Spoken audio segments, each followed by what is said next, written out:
SSLC ವಿದ್ಯಾರ್ಥಿಗಳೇ, ನಾಳೆ ನಡೀತಕ್ಕಂಥ ಎಕ್ಸಾಮ್ಗೆ ಇಂಪಾರ್ಟೆಂಟ್ ಇರ್ತಕ್ಕಂಥ ಒಂದು ಕ್ವಶನ್ ಪೇಪರ್ ಯಾವ ರೀತಿಯಾಗಿರ್ತಾವೆ ಅಂತಕ್ಕಂಥದ್ದು ನಾಳೆ ಇದೇ ಥರ ಕ್ವಶನ್ ಪೇಪರ್ ಇರ್ತದೆ ವಿತ್ ಕ್ವಶನ್ ಆನ್ಸರ್. ನೋಡಿರಿ, ಪ್ರಥಮ ಭಾಷೆ ಕನ್ನಡ.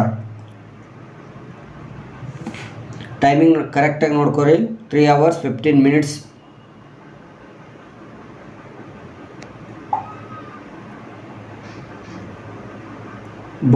ಬಹು ಆಯ್ಕೆ ಪ್ರಶ್ನೆಗಳು ನೋಡ್ರಿ, ಸರಿ ಉತ್ತರಕ್ಕೆ 1 ಅಂಕ ಇದೆ. ಹೌದಾ? ಕನ್ನಡ ವರ್ಣಮಾಲೆಯಲ್ಲಿರುವ ಯೋಗಭಾಗಗಳ ಸಂಖ್ಯೆ ಎಷ್ಟು ಅಂತಂದರೆ 2. ಉನ್ಮಾದ ಪದವು ಈ ಸಂಧಿಗೆ ಉದಾಹರಣೆಯಾಗಿದೆ. ಅನುನಾಸಿಕ.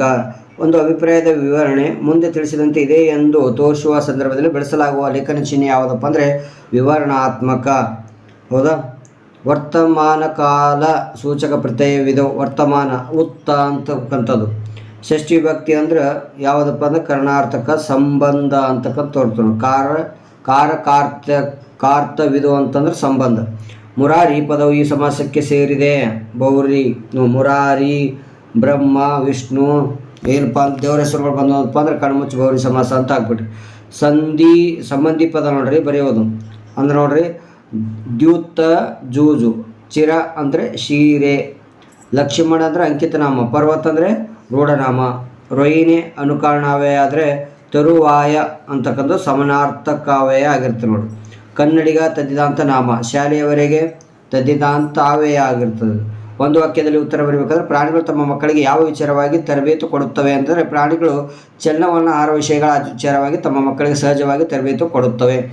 ಹಸಿದು ಮಲಗಿದ ಹುಲಿ ಏನೆಂದು ಯೋಚಿಸಿತು ಅಂತಂದರೆ ಹಸಿದು ಮಲಗಿದ ಹುಲಿ ವಿಧಿ ಆಹಾರಕ್ಕೆ ಏನನ್ನು ಒದಗಿಸುವುದೋ ಎಂದು ಯೋಚಿಸಿತು. 3ನೇ ಎಡ್ವರ್ಡ್ನು ಸ್ಕಾಟ್ಲೆಂಡಿನಿಂದ ತಂದ ಶಿಲೆ ಹೆಸರೇನಪ್ಪ ಅಂತಂದರೆ 3ನೇ ಎಡ್ವರ್ಡ್ನು ತಂದ ಶಿಲೆಗೆ ಇರುವ ಹೆಸರು ಸ್ಟೋನ್ ಆಫ್ ಸ್ಕೋನ್ ಅಂತ ಅರ್ಥ.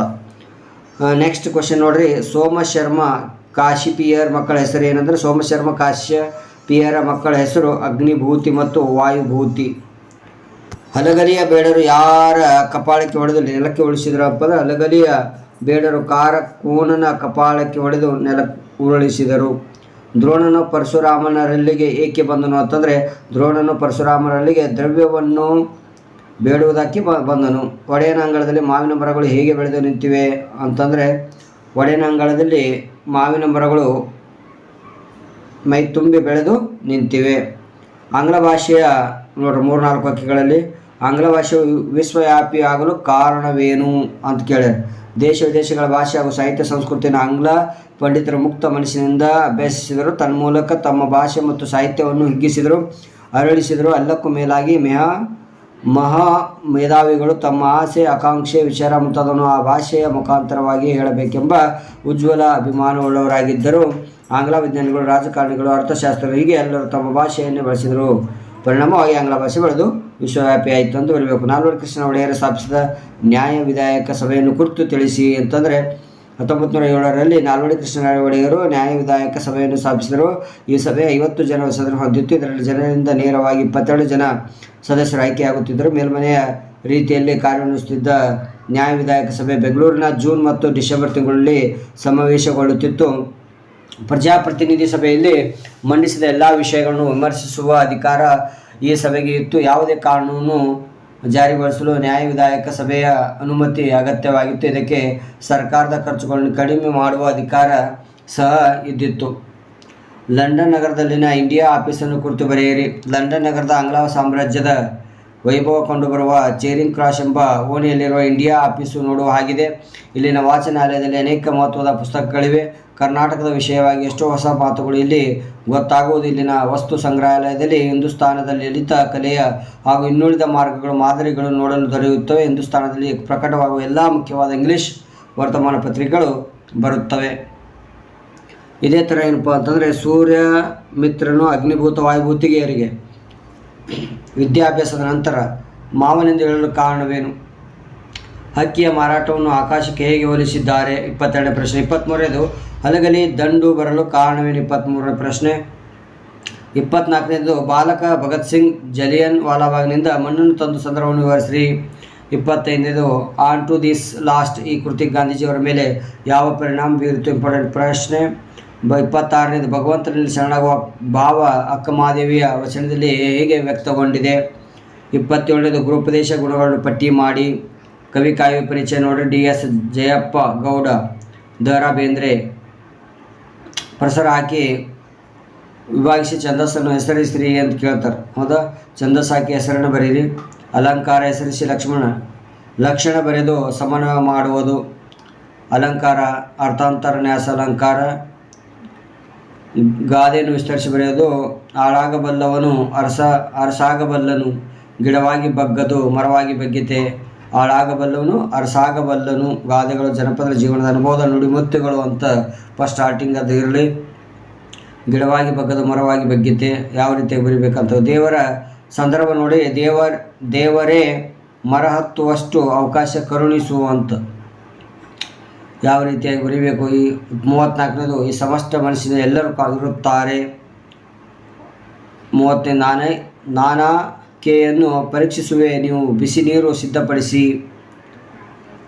ಸಮರದೊಳನ ಗಜ್ಜ ಪೇಟೆಯ ಮಾವುದು ಗಜ್ಜಂ.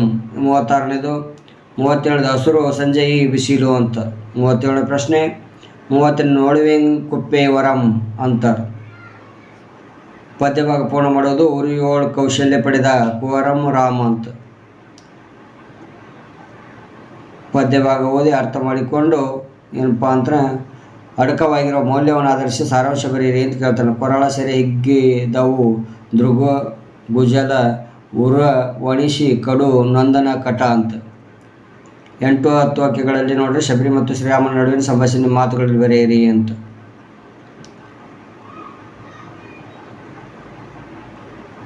ನಲವತ್ತೆರಡನೇದು ಸಂಕಲ್ಪ ಮತ್ತು ಅನುಷ್ಠಾನ ಕುರಿತು ಕವಿ ಶಿವರುದ್ರಪ್ಪನವರ ಅಭಿಪ್ರಾಯವನ್ನು ವಿವರಿಸಿರಿ. 43ನೇದು ಗದ್ಯ ಭಾಗವನ್ನು ಓದಿಕೊಂಡು ಪ್ರಶ್ನೆಗಳಿಗೆ ಉತ್ತರಿಸೋದು. ಆರಾಮಾಗಿ ಬರೀತೀರಿ. ಪತ್ರ ಲೇಖನ ಬರೆಯೋದು ನೋಡ್ರಿ ಯಾವ ರೀತಿಯಾಗಿ ಬರೀಬೇಕು. ವ್ಯವಹಾರಿಕ ಮನವಿ ಪತ್ರ ಬರೆಯೋದಪ್ಪ ಅಂತಂದರೆ ಸ್ಥಳ ನೋಡ್ರಿ, ದಿನಾಂಕ ಇವರಿಂದ, ವಿಶ್ವಾಸ 10ನೇ ತರಗತಿ ಸರ್ಕಾರಿ ಪ್ರೌಢಶಾಲೆ ಧಾರವಾಡ ಇವರಿಗೆ, ಈ ಥರ ಇದು ಲೆಟ್ರ್ ಬರೀಬೇಕು. ಒಂದೇ ಸಡಿಗೆ ಅದೆಲ್ಲ. ವಿಶ್ವಾಸವರ ವಿಳಾಸ ಇವರಿಂದ. ಕಂಪಲ್ಸರಿ ಖಾಸಗಿ ಗೆಳೆಯನಿಗೆ ಪತ್ರ ಬರೆಯುತ್ತ ಕ್ಷೇಮ ಇವರಿಂದ ನೋಡ್ರಿ ಯಾವ ರೀತಿಯಾಗಿ. ಪ್ರೀತಿಯ ಗೆಳೆಯನಾದ ಜಯಂತನಿಗೆ ಜಸ್ಟ್ ಫಾರ್ಮೆಟ್ ನೆನ್ಪಿಟ್ಕೊಂಡು ಯಾವ ರೀತಿಯ ಕಡೆ ಬರೀಬೇಕೆಂಬುದು. ಪ್ರಬಂಧ ನೋಡ್ರಿ ಸಾಮಾಜಿಕ ಪಿಡುಗುಗಳು, ಹೆಣ್ಣು ಮಕ್ಕಳಿಗೆ ಸರ್ಕಾರದ ಸೌಲಭ್ಯಗಳು ಇವು ಇಂಪಾರ್ಟೆಂಟ್ ಇರ್ತಕ್ಕಂಥವು. ಹೆಣ್ಣು ಮಕ್ಕಳಿಗೆ ಸರ್ಕಾರದ ಸೌಲಭ್ಯಗಳು ಯಾವ ರೀತಿಯಾಗಿ ಬೇಕು ಅಂತಕ್ಕಂಥದ್ದು.